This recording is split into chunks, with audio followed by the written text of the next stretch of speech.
একদিন একটি ফ্যামিলি বরফে ঘুরতে যায়, ঠিক তখনই তাদের পিছ থেকে একটি ডাইনি এসে তাদের বাচ্চাটিকে ছু মেরে নিয়ে চলে যায়। তখন বাবা মা অনেক কান্নাকাটি করে। এই দৃশ্য তাদের পোষা বিড়ালটি দেখে ডাইনিটির পিছু নেয় বাচ্চাটিকে রক্ষা করার জন্য।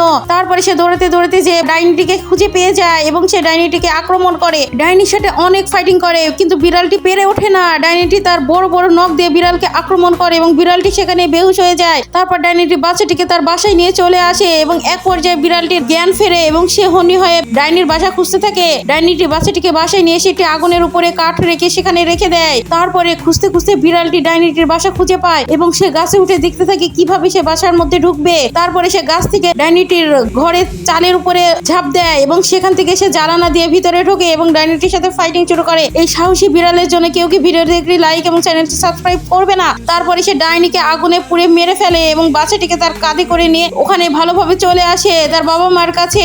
বাবা মা তাদের দুজনকে দেখে অনেক খুশি হয়ে যায় এবং দুজনকে জড়িয়ে কান্না করতে থাকে।